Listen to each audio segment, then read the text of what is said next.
আসসালামু আলাইকুম সবাইকে। আজকে আমরা ক্লাস 4 এর এস এম সুলতান যে আমাদের first paper English for today বইয়ের গল্পটা আছে সেটা নিয়ে আলোচনা করব। তো শুরু করা যাক। আমাদের প্যাসেজে এখানে বলা হয়েছে S M Sultan is a famous painter of our country. তো আমরা এখন দেখি যে লাইন বাই লাইন অনুবাদ এবং যে ওয়ার্ডগুলো আমাদের কাছে একটু কঠিন সেগুলোর হচ্ছে সিনোনিম এবং সেগুলোর অর্থ কী, অর্থাৎ ওয়ার্ড মিনিং।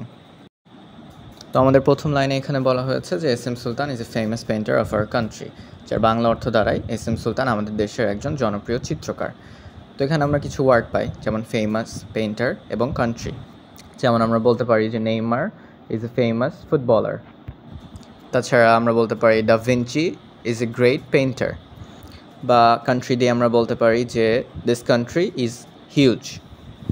এবার আমরা সেকেন্ড লাইনটা দেখি। এখানে বলা আছে যে he was born in Narail in 1923।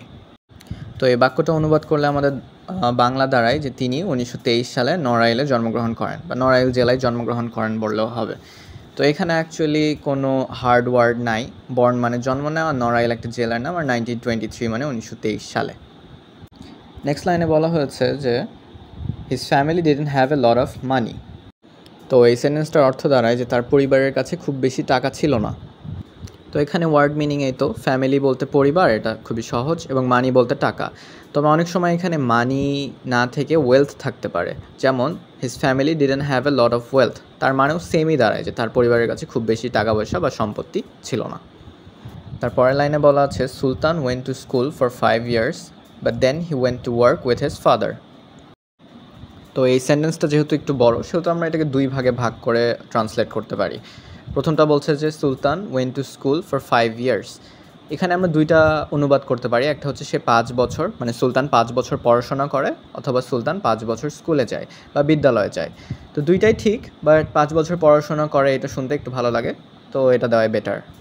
তারপরটুকু হচ্ছে but then he went to work with his father, যার বাংলা অর্থ দাঁড়ায় তবে তারপরে সে তার বাবার সাথে কাজে যায় বা কাজে যোগ দেয়। দুটা অনুবাদ করলে হবে। আর তবের ক্ষেত্রে কিন্তুও দেওয়া যাইতে পারে, যেহেতু বাটের অর্থ তবে আর কিন্তু দুইটাই হয়।